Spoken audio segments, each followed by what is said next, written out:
Hello dear students, today we will study about this chapter, that is how do organisms reproduce, and we have reached a point in this video series that today we will study about the sexual reproduction. Okay, so it's an interesting, let's say it. We all are also familiar with the mode of the reproduction that depends on the involvement of the two individuals before the new generations can be created. Okay, so definitely in the first line they have cleared this.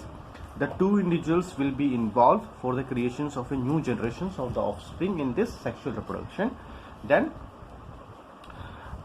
bulls cannot produce new calves or can hence alone produce new chicks. No, okay, this is because they are involved in the sexual reproductions. In such cases, the both sex, male and female, needed to produce the new generations, which is the significance of the sexual mode of reproduction.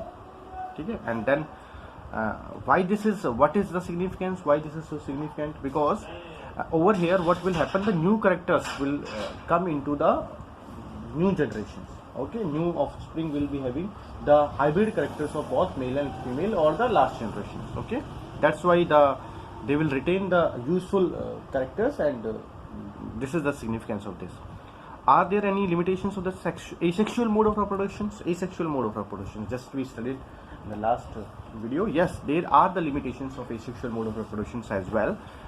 Let the asexual reproduction be very rapid method, very less time consuming method. Along with that, the more number of the species can be arise by the asexual mode of reproduction. Okay, are you getting me? asexual mode of reproduction के अंदर बहुत कम time में बहुत सारे नए plant, नए organism और नई स्पीसीज बनती हैं बहुत कम टाइम में, और वो अपने बिल्कुल पेरेंट्स की तरह दिखती हैं. ठीक है, उनकी जो कैरेक्टर्स हैं बिल्कुल पेरेंट्स की तरह रहते हैं, और simple one organism can produce the next generation. एक ही ऑर्गेनिज्म से अगले अगले जनरेशन बन जाएंगी. तो इसका फायदा ही क्या हो गया? अगर हम पहले फायदे की बात करें, पहले बेनिफिट और एडवांटेज की बात करें, तो इसके बेनिफिट्स ये होंगे कि हमेशा करेक्टर रिटेन रहेंगे, हमेशा करेक्टर रिटेन रहेंगे. रिटेन मतलब वैसे के वैसे रहेंगे चाहे कितनी भी जनरेशन पास हो गई. सो उससे क्या फायदा हमें? For example Indian agriculture research institute ने कोई नई स्पीसीज बनाई पैडी की और वीट की, धान की या गेहूं की. उससे क्या होगा? उन्होंने जो नई स्पीसीज बनाई है वो चाहते हैं वो उसके कैरेक्टर रिटेन करके रखें. तो वो कैसे करेंगे? फिर उसको प्रोड्यूस आगे रिप्रोड्यूस एसेक्सुअल मोड से, तो उसके कैरेक्टर हमेशा रिटेन रहेंगे, उसमें कोई भी चेंजेस नहीं आएंगे. अगर कुछ उसमें अच्छे कैरेक्टर हैं वो अच्छे कैरेक्टर आगे तक चलते रहेंगे. ठीक है, ये फायदे हैं. बट लिमिटेशंस क्या है? कभी भी हाइब्रिडाइजेशन होना, कभी भी जेनेटिक चेंजेस होना, वो सब कभी भी एसेक्सुअल में नहीं रहता. बिल्कुल जैसा रोज, जैसा रेड कलर का है तो आगे रेड कलर के रोज बनते रहेंगे. फिर कभी ऑरेंज कलर का हम नहीं सोच सकते, कभी व्हाइट कलर के रोज नहीं सोच सकते. ठीक है, ग्राफ्टिंग में थोड़ा हम चेंज करते हैं, that is a different method. Otherwise in asexual mode of reproduction the biggest limitation is there is no introduction of new character into the species because there is no intermixing, no hybridization taking place, right? ठीक है, अब हम आगे देखते हैं. So why the sexual mode of reproduction then? The creations of two cells from one involve the copying of the DNA as well as the cellular apparatus. तो जैसे creations होता है नए सेल का, तो नए सेल के क्रिएशन की वजह से क्या होगा? डीएनए कॉपी करेगा as well as the cellular apparatus भी कॉपी करेगा. ठीक है, the DNA copying mechanism have noted and can not absolutely accurate. DNA copying mechanism हमेशा 100% एक्यूरेट नहीं रहता है, उसके अंदर कुछ ना कुछ थोड़े से नई चीजें इन्वॉल्व हो जाती हैं, ऐड हो जाती हैं. ठीक है, एंड द रिजल्टेंट एरर, और ये एक्चुअली एरर क्यों बोल रहे हैं हम इस चीज को? क्योंकि बिल्कुल 100% कॉपी कभी नहीं बनती. तो क्या भी जैसे 100% से थोड़ा 99.9% कॉपी हो गया, थोड़ा सा रहेगा, तो ये 0.1% जो एरर आ रहा है, एरर मतलब जो इंट्रोडक्शन ऑफ न्यू कैरेक्टर्स आ रहा है, ये इसको फायदा देता है सेक्सुअल मोड ऑफ रिप्रोडक्शन को. Every individual organism can not protect by the variations. ठीक है, हर एक इंडिविजुअल ऑर्गेनिज्म वेरिएशन से प्रोटेक्ट नहीं हो सकता. But in A population the variations can be useful for ensuring the survival of the species. एक population के अंदर वेरिएशंस यूजफुल होती हैं कैसे? सर्वाइवल के लिए. ठीक है, okay, right. Every individuals of organism cannot be protected by the variations, but in the populations variations are useful for ensuring the survival of the species. ठीक है, ये एक आगे एक लाइन दी हुई थी कि why this mode of the reproduction is very useful. If you see जो BPQ के अंदर एक क्वेश्चन है, why the variation is beneficial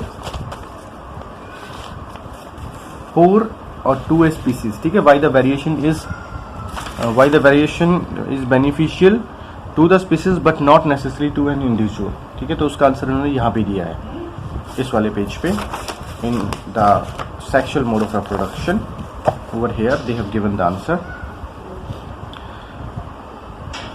Each individual organism cannot be protected by variations, but in a populations, the variations are useful for ensuring for what? For ensuring the survival of species. तो एक population के अंदर variations किस लिए useful है? क्योंकि वो species को survival करती है. ठीक है, तो उस BPQ क्वेश्चन का आंसर उन्होंने यहाँ भी दे रखा है. It would be therefore make sense if organism come up with the reproductive modes that allow more and more variations to be generated. तो इस तरह से individual reproductive mode of जो मतलब reproductive mode है इस तरह का जिसके अंदर बहुत ज़्यादा वेरिएशंस होती हैं, तो वो बेनिफिशियल रहता है. ठीक है, फॉर द नेक्स्ट जनरेशंस और नेक्स्ट स्पीशीज के लिए. ठीक है, while the DNA copying mechanism cannot be absolutely accurate, फिर वो यही बता रहा है कि DNA कॉपिंग मैकेनिज्म 100% एक्यूरेट नहीं होता है. अब ये कैसे एरर, ये 0.1% अगर हमने जो कंसिडर किया एक एरर कैसे आएगी उसके बारे में थोड़ा बताएंगे. They are precise enough to make the generations of the variations in fairly slow process. तो बहुत धीरे धीरे मतलब वेरिएशंस आती है किसी भी जनरेशन के अंदर. If the DNA copying mechanism were to be less accurate, more of the resultant DNA copying would not be able to work with the cellular apparatus and would die. अगर बिल्कुल मतलब इसके अंदर मान लो हम कंसिडर करें 10% एरर आ गई है. ठीक है, 90% मतलब सेम रहा है, 10% एरर आ गई है या 10% वेरिएशंस आ गई है, तो इस केस में सेल सर्वाइव नहीं करेगी. सेल सर्वाइव जब भी करती है जब जो सेलुलर एपरेटस हैं वो न्यूक्लियस की बात माने. न्यूक्लियस को हम क्या कहते हैं? Director of cell. सारी की सारी जो प्रोटीन बनाने की इन्फॉर्मेशन है वो सेल के अंदर किससे जाती है? सेल के न्यूक्लियस से सेल के अंदर आती है. फिर सेलुलर एपरेटस उस पर काम करते हैं. राइबोसोम्स हो गया, एंडोप्लाज्मिक रेटिकुलम हो गया, वो सब क्या करते हैं? वो प्रोटीन बनाते हैं. और हमारी बॉडी के अंदर प्रोटीन्स बहुत सारे फंक्शन करते हैं. ठीक है, तो अगर DNA कॉपिंग मैकेनिज्म बिल्कुल ही लेस एक्यूरेट हो गया तो बहुत सारे जो सेल के फंक्शंस सेल एपरेटस नहीं करेंगे और सेल वुड डाई, सेल मर जाएगी उस केस में. तो इसलिए बहुत कम एरर आती है, बट ये एरर एक्यूमुलेट होती रहती है and that leads to the variation in a generation and that is beneficial for a generation but not for the single individual. ठीक है, क्योंकि वो सिंगल इंडिविजुअल तो उसकी सेल सेपरेटस मर सकते हैं अगर बहुत ज्यादा एरर आ जाए तो. बट हाँ, जनरेशन के लिए क्यों बेनिफिशियल है, उस स्पीसीज के लिए पॉपुलेशन क्यों बेनिफिशियल है? क्योंकि उनकी सर्वाइवल को इंक्रीज करेगी. तो इस BPQ का आंसर है. ठीक है, यहाँ तक. So how can the process of making the variations be speed up. अब हम कह रहे हैं कि वेरिएशन जितनी ज्यादा अच्छी होंगी उतना ज्यादा अच्छा है. ठीक है, और एक तरफ हम कह रहे हैं कि मान लो 10% एरर आ गई तो सेल डाई हो जाएगी. फिर हम कैसे वेरिएशन को और स्पीड अप कर सकते हैं तो उसके बारे में बता रहे हैं. Each new variation is made up of the made in A DNA copy that already has variation accumulated from the previous generations. तो जनरेशन आफ्टर जनरेशन क्या हो रहा है? वेरिएशन एक्यूमुलेट हो रही है, वेरिएशन इकट्ठी हो रही है, एक्यूमुलेट हो रही है. ठीक है, वेरिएशन एक्यूमुलेट कहां से हो रही है? प्रीवियस जनरेशन से एक्यूमुलेट हो गई है. Thus, the two different individuals in a population would have quite different pattern of accumulated variations. तो इसलिए हम देखते भी हैं, हम लाइक हमारे अंदर भी हमारे मतलब if you can say if you choose a species और if you choose the group of the people from north India to south India, तो हमारे अंदर बहुत वेरिएशंस है. हमारे रहन सहन में भी, हमारे खाने को भी लेकर के, हमारे हैबिट को भी लेकर के. ठीक है, और क्योंकि हमारे जो प्लेस हैं वो दोनों अलग अलग इन्वायरमेंट हैं, तो हमारे अंदर अब इतने सारे जो वेरिएशंस हैं, ये वेरिएशंस किस में जाएंगे? नए स्पीसीज के अंदर, नए इंडिविजुअल के अंदर ये वेरिएशंस जाएंगे. Thus, the two different individuals in a population would have quite different pattern of the accumulated variations. Since all these variations are in the living individuals, तो वेरिएशंस किसमें? लिविंग इंडिविजुअल के अंदर. It is assured that they do not have any really bad effects. तो उनके ऊपर कोई उसका bad effect नहीं पड़े, ये भी एश्योर करना पड़ता है. Combining variations from two or the more individual would have create a new combinations of the variants. तो डेफिनेटली एक न्यू कॉम्बिनेशन आएगा वेरिएंट्स का. ठीक है, दोनों चीजें कंबाइन हो जाएंगी वेरिएंट्स की. Each combinations would be novel since it would involve the two different individuals. तो हर एक कॉम्बिनेशन बिल्कुल नोवल रहता है. नोवल क्यों कह रहे हैं? We have so many peoples around us and in the globe, but then after हमारे फेस एक दूसरे से नहीं मिलते हैं, हमारे हैबिट्स एक दूसरे से नहीं मिलते हैं, हमारे थॉट्स एक दूसरे से नहीं मिलते हैं. ठीक है, तो फिर भी इतनी सारी कॉपीज हैं ऑलरेडी. इतने सारे लोग हैं, फिर सब एक दूसरे से अलग है क्योंकि सेक्सुअल रिप्रोडक्शन की वजह से ऐसा हो रहा है, वेरिएशंस आ रही है, ठीक है। The sexual mode of reproduction, जो भी हम पढ़ रहे हैं, the sexual mode of reproduction, then next page, समझ में आ रहा है?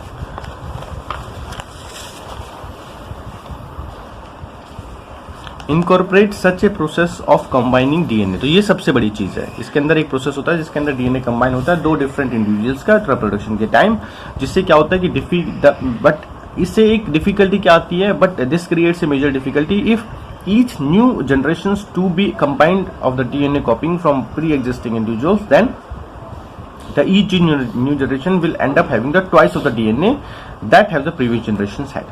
क्या बताना चाह रहा है, अगर कॉम्बिनेशंस हो रहा है तो अगर हम यहाँ कंसीडर करें, जैसे हमारे अंदर कितने 23 पेयर ऑफ क्रोमोसोम्स होते हैं ह्यूमन बीइंग के अंदर, ठीक है, 23 पेयर ऑफ क्रोमोसोम्स हैं।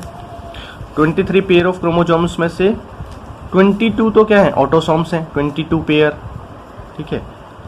और एक जो है हमारे अंदर, if this is a boy तो XY होता है, अदरवाइज गर्ल है तो बॉय के अंदर XY होता है और गर्ल के अंदर XX होता है, ठीक है, ऐसे पढ़ा है हमने।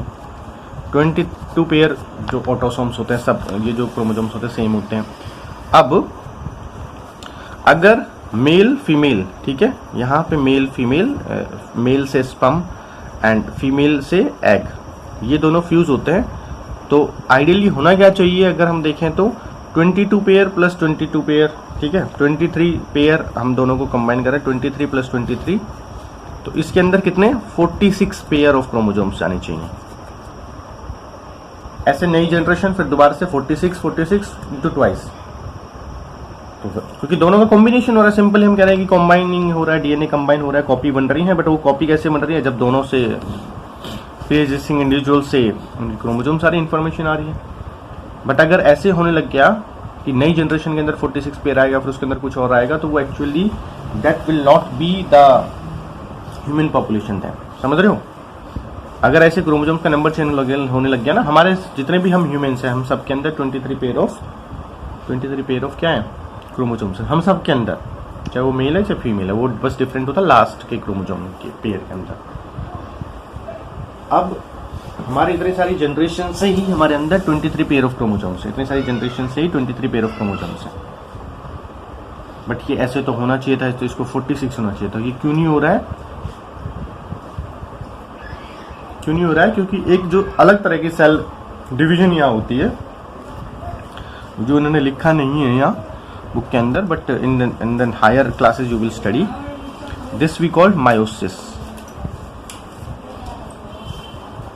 ठीक है। इसके अंदर क्या होता है कि जो क्रोमोसोम्स का नंबर है हाफ हो जाता है, मिक्सिंग होती है, करेक्टर मिक्स होंगे, बट जो 46 पेयर है, 46 पेयर से मायोसिस 1 मायोसिस 2 स्टेप के अंदर एक सेल से 4 सेल प्रोड्यूस होती हैं और क्रोमोसोम्स का नंबर दोबारा से डिवाइड हो जाता है, जिसकी वजह से हमारे अंदर क्रोमोसोम्स नंबर हमेशा सेम रहते हैं। हाँ, बट मिक्सिंग पक्का है, वो होगी, और करेक्टर्स हमेशा हाइब्रिड रहेंगे, ठीक है। तो होता क्या है, अब ये जो हमने समझा इसको इसमें पढ़ लेते हैं। We have seen earlier that the organism complex है, तो उसके अंदर क्या होगा, ओके यहाँ पे थे हम, ठीक है। How many ways we think for solving this difficulty, कि जो डीएनए है, वो जो डीएनए है जो उसका जो ट्वाइस नंबर हो रहा है, उसको हम कैसे सॉल्व कर सकते हैं। The solution just we discuss, meiosis is the solution of that, जिसको हम रिडक्शनल डिवीजन कहते हैं। एक सेल से 4 सेल बनती हैं, और मियोसिस 1 मियोसिस 2 2 स्टेप्स में होता है, और इसके अंदर दोबारा से जो क्रोमोसोम्स का नंबर है वो सेम मेंटेन रहता है। हाँ, दोनों में वेरिएशंस के बाद, ठीक है, मिक्सिंग होने के बाद फिर सेम मेंटेन रहता है number. We have seen earlier as the organism become more complex the specializations of the tissues increases, जैसे जैसे कॉम्प्लेक्स होता है, जैसे हम सबसे कॉम्प्लेक्स है एनिमल्स में, ठीक है। तो हमारे अंदर अलग अलग टिश्यूज हैं, अलग अलग ऑर्गन सिस्टम है, डाइजेस्टिव सिस्टम है, रेस्पिरेटरी सिस्टम है, रिप्रोडक्टिव सिस्टम है, ठीक है। देन ब्रेन का CNS का सिस्टम है, नर्वस सिस्टम है। तो उस तरह से हमारे अंदर अलग अलग सिस्टम्स, अलग अलग तरह के टिश्यूज हैं हमारे अंदर। सब एक सेल से ही बने हैं, इनिशियली सब एक ही सेल से बने हैं, बट उनका जो फंक्शन है और उनके जो ऑर्गेनाइजेशन है, जो लेवल ऑफ ऑर्गेनाइजेशन है, जो उनकी शेप है, वो सब चेंज होती गई है because of the need of the body, ठीक है। One solution that many multicellular organism has found for the problem mentioned above here above is the special lineages of the cell in the specialized organ in which only the half the number of the chromosomes and half the number of the DNA as compared to the non-reproductive body cells. अब क्या कह रहा है? Non reproductive body cell के comparison में अब हमने दो तरह की सेल्स बनाई हैं. वी जस्ट डिस्कस अबाउट कि हमारे बॉडी के अंदर दो तरह की सेल्स होती हैं. We can divide them non reproductive body cells. ठीक है, बॉडी सेल्स दो तरह की सेल्स मतलब दो तरह की cells on the basis of the reproduction we are classified. वैसे तो हमारे बॉडी के अंदर बहुत तरह की सेल्स है. ऑर्गन टिश्यू हम देखें तो आई की सेल है, ब्रेन की सेल है, किडनी की सेल है, लीवर की सेल है. But on the basis of the reproductive part we are dividing them into two part. First non reproductive body cells, second is reproductive body cells, reproductive cells. ठीक है, अब जो non reproductive body sales हैं इसके अंदर क्या आएगा? Maximum, जिनको कहते थे somatic cells. Somatic cells maximum body का यही है. सिर्फ क्या छोड़ दें? मेल के अंदर हम स्पर्म को और फीमेल के अंदर हम एग को. ठीक है, स्पर्म और एग्स, ये जो दोनों चीजें हैं ये रिप्रोडक्टिव बॉडी सेल्स के अंदर आती है. ठीक है, ये जो दोनों चीजें हैं they comes under reproductive body sales. ये रिप्रोडक्टिव बॉडी सेल्स के अंदर आती है. तो यहाँ पे एक स्पेशल तरह की सेल डिवीजन हो रही है. यहाँ पे एक स्पेशल तरह की सेल डिवीजन हो रही है which we just discuss is meiosis. यहाँ पे कौन सी स्पेशल तरह की सेल डिवीजन हो रही है? मियोसिस का. तो उन्होंने उसी का ही नाम लिया है इस पैरा के अंदर. अगर इस पैरा को हम पढ़ें जो कॉम्प्लिकेटेड ये नहीं रहे, this is achieved by the cell process of cell division called meiosis. तो उन्होंने इसी मियोसिस का नाम लिया जो अभी हमने डिस्कस किया है. ये कैसे? अब देखो इसको थोड़ा हिंदी में समझते हैं. जैसे जैसे ऑर्गेनिज्म कॉम्प्लेक्स हुआ, टिश्यू का स्पेशलाइजेशन इंक्रीज हुआ, मल्टी सेलुलर जो ऑर्गेनिज्म के अंदर बहुत सारे तरह के टिश्यूज बने, स्पेशल लाइनिंग बनी, टिश्यू बने. ठीक है, in which only the half number of the chromosomes and half number of DNA as compared to non-reproductive cell. तो जो स्पेशल टिश्यू बने उनमें से एक टिश्यू बना रिप्रोडक्टिव टिश्यूज. जो स्पेशल टिश्यू बने उनमें से एक टिश्यू बना रिप्रोडक्टिव टिश्यूज. तो रिप्रोडक्टिव टिश्यू के अंदर एक्चुअली में क्या हो रहा है? हमारे बॉडी में हर जगह पे 23 पेयर है. ठीक है, जो भी हमने डिस्कस किया था. बट रिप्रोडक्टिव सेल्स के अंदर कितने पेयर हैं? इसके हाफ ऑफ 23 पेयर. उससे क्या होगा? क्योंकि यहाँ एक अलग तरह के सेल डिवीजन हुआ है जिसको हमने कहा है अभी, जिसका हमने पहले नाम भी लिया था, रिएक्टिव सेल डिवीजन भी बोलते हैं उसको, मियोसिस. यहाँ क्या हुआ है? यहाँ हुआ है मियोसिस. ठीक है, उससे क्या हो गया? यहाँ अगर नंबर हाफ हो गया, यहाँ नंबर हाफ हो गया. And if they will combine then the new individual will form. तो दोनों के अंदर दोबारा से कितना हो जाएगा? Half of 23 pair, half of 23 pair, again it will become 23 pair. तो बेसिक दोनों में इंटरमिक्सिंग होगी बट 23 पेयर आ जाएगा. क्योंकि क्रोमोजोम्स के ऊपर कितना स्पेसिफिक, वो क्यों इतना कह रहे हैं कि डीएनए का नंबर, क्रोमोजोम्स का नंबर? क्योंकि अगर क्रोमोजोम्स का नंबर किसी भी जनरेशन में चेंज होता है तो वो पूरी जनरेशन ही बदल जाती है, पूरी स्पीसीज ही अलग बन जाती है. हमारे अंदर चिंपैंजी के अंदर डिफरेंस है नंबर ऑफ द क्रोमोजोम्स. हमारे अंदर मंकी के अंदर डिफरेंस है number of the chromosomes pair we have. Forget about change in the chromosomes number. अगर किसी ह्यूमन के अंदर, for example if I just draw one chromosome, ठीक है, किसी ह्यूमन के अंदर एक क्रोमोजोम एक्स्ट्रा भी आ जाए, तो उसके अंदर बहुत सारे जेनेटिक डिफेक्ट्स आ जाते हैं जिसको हम बोलते हैं ट्रायोसोमी ऑफ 21 क्रोमोजोम, से डाउन सिंड्रोम और बहुत सारे मेडिकल कंडीशंस आ जाती है जिसको हम कहते हैं ना बच्चा मतलब बचपन से ही जब से पैदा हुआ है, जब से मेंटली रिटार्डेड है, ठीक है, दिमागी रूप से कमजोर है, तो ये सब होते हैं. और फॉरगेट अबाउट कि एक क्रोमोजोम एक्स्ट्रा हो जाए. अगर एक क्रोमोजोम का एक आर्म भी टूट जाती है, ये आप बहुत मतलब हायर क्लासेस में पढ़ेंगे, से ये इसकी इतनी आर्म टूट के अगर गिर गई, ठीक है, क्रोमोजोम्स की during the process of cell division, ये कहीं खो गई साइटोप्लाज्म के अंदर, न्यूक्लियस के अंदर नहीं आ पाई है, सिर्फ इतनी आर्म रह गई है इसकी, तो भी बहुत तरह की जेनेटिक डिफेक्ट्स पैदा होते हैं. तो इसलिए क्रोमोजोम्स का नंबर बहुत ज़्यादा सिग्निफिकेंट होता है वाइल द जनरेशन. इसलिए हम पढ़ रहे हैं कि number of the DNA, amount of the DNA, and we are studying about कि उनका नंबर डबल कैसे होगा, फिर सिंगल कैसे होगा, फिर नंबर ऑफ द क्रोमोजोम्स कितने रहेंगे डीएनए कंटेंट के अंदर. इसलिए ये पहले दिया हुआ है. तो सबसे बड़ी problem sexual method of reproduction की यही है, क्योंकि यहाँ कॉम्बिनेशन हो रहा है तो क्रोमोसोम्स का नंबर हमें सेम मेंटेन रखना होता है. इसलिए the nature has come up the idea with the another set of the cell division that we called meiosis. और मियोसिस एक्चुअली 2 स्टेप में होता है, first and second. Then in the meiosis from one cell total 4 number of cells will take place, and after the meiosis there will be the productions of reproductive cells, and these reproductive cells will combine to form the new individual. और number same होगा, chromosomes का number same होते हुए. तो ये सारा process होता है. ठीक है, ये इसलिए समझना जिसको जरूरी है. अगर क्रोमोसोम्स का नंबर बिल्कुल डिफरेंट हो जाता है तो नई जनरेशन भी बन सकती है. That's why at the time of like pregnancy we have various medical test and procedures to check the genetic materials of the mother from the mother womb, like amino synthesis, like इस तरह की बहुत techniques है. तो इसलिए हमें chromosomes के number बहुत स्पेसिफिकली यहाँ एनसीईआरटी में तुम्हारे लेवल पे 10th में बहुत अच्छे से उन्होंने डिस्कस किया है. And they have given you an idea how we can actually maintain the number of the same number of the chromosomes generation after generation and then to the next generation. ठीक है, and that's it for the day.